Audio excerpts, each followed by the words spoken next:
we're here with Steve Mason in the heart of London, just a stone's throw away from the Sportsvibe offices.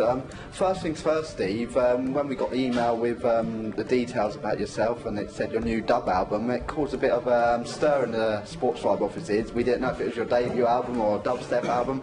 You just want to clear up the situation?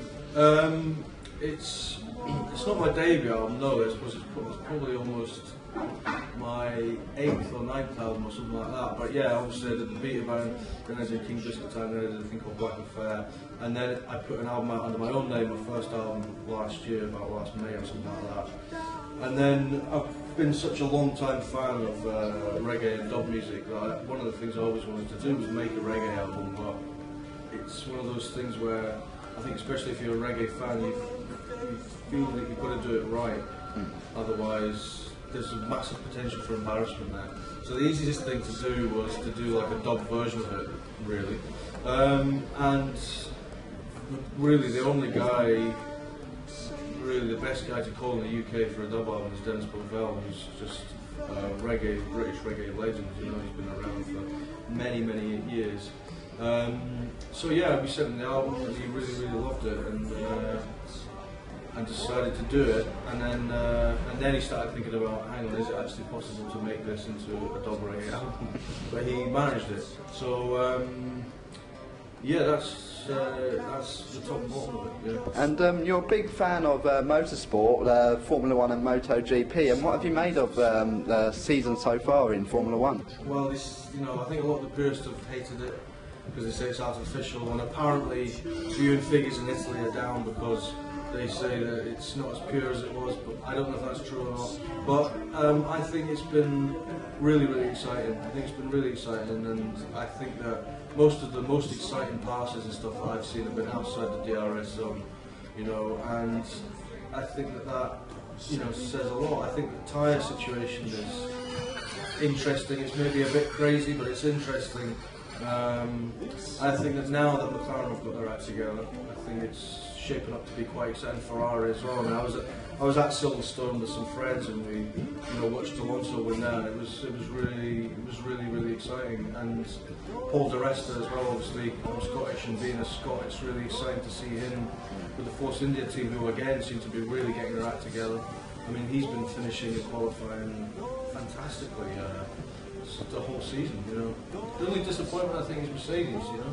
I just don't think they've somehow it's all stalled for them in the middle of the season, and I think that, you know, they're already talking about next year, but I remember about this time last year they were talking about next year as well. So when's it going to be this year, you know, I don't know. And you mentioned some of the overtaking, and Lewis Hamilton in recent weeks has been criticised for some of the overtaking moves he's done, and what's your take on that? I think that's what I love about Formula 1. I think that the only time you really get to see people's characters in Formula 1, apart from maybe Mark Webber, is in the driving.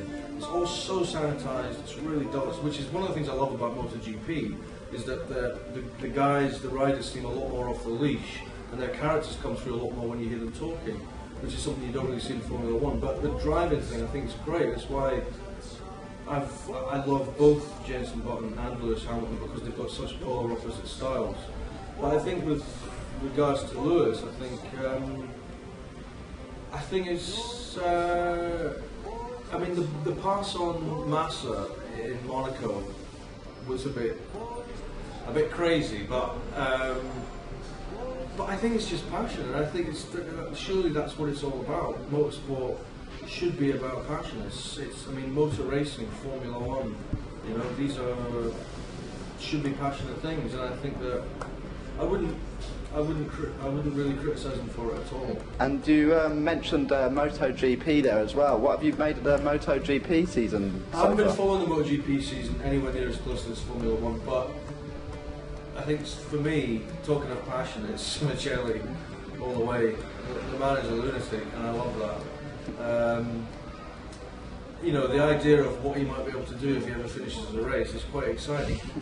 You know, because his qualifying is, you know, most of the season has been amazing, you know, and so if he could just stay on the bike and avoid alienating every single person in the paddock, then there's a potential for a really fantastic racer there.